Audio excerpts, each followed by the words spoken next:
Oo. Hala, nakita niyo ba yun?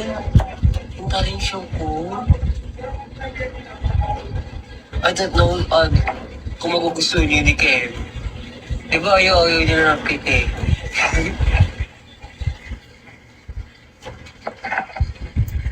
Ang gamit ko cleanser?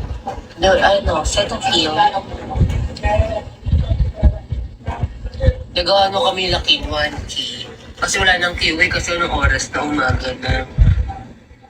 Alam niyo naman, wabre si Watts, kaya no QA. Meron sana kasi anong oras na. Oo, nakauwi na.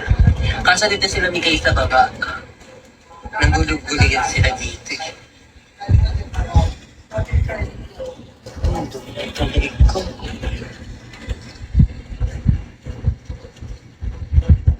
Mauwi na si Kylie. Si Mikay na lang natira.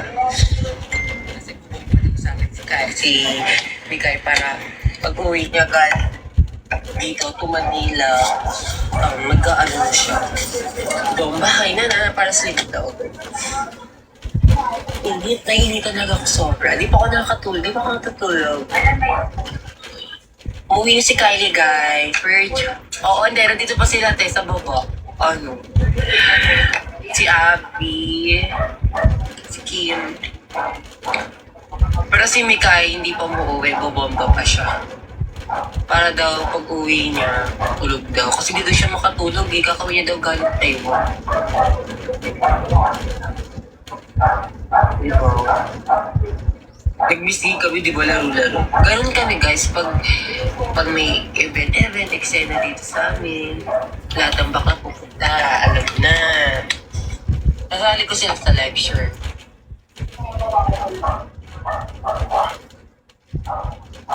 Feel ko lang ko na lang, baby. Feel ko lang. Si Miguel na nagsabi sa akin itong skincare na ito eh. Alam mo ba yung pagkasabi niya sa akin, yung gamitin mo yun, maganda siya. Kasi nung time na ang skin ko parang dryish, ang dami kong pimple mark. So, parang hirap ko daw, parang sa tapil daw gamitin ko na. So, ayun, good siya, maganda siya. Ewan ko kung hiyangan, pero sa akin kasi nahiyang. Alam niyo naman lahat ng product at mga ginagamit natin, lalo na simula sa hormones, diba hiyangan lang. So, sa akin, good siya. Hindi ko sure kung magiging good sa inyo. Pero for me, maganda siya, guys. Try nyo lang, di ba? Girl, look at that gripping effect. Ayan nga, get ready. Let's go for apartment hunting here in Siargao. If you could... Guys, ang lalaki ng discounts ng TikTok shop. So for this best-selling Thailand products, malaki yung... Naglabas na ng koto, sino kanji ang Japan? Kuma. Ginagawa o sinusulat nila ito sa Kyoto, no? Sa Kyo Mezudera. Kuma ang kanji of the year. Bakit kuma? O bear sa English. So sa mga nandito sa Japan, gets nila, di ba? No? Kasi problema nila yun.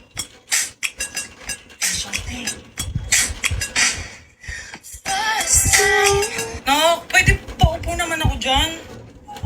Opo, tama Ganun po po ako kayo. nag-aantay dito. Hindi pa ako nakakaupo dyan eh. Opo, tama po kayo. Ayaw nila ako paupuin. Pumili na ako ng akin.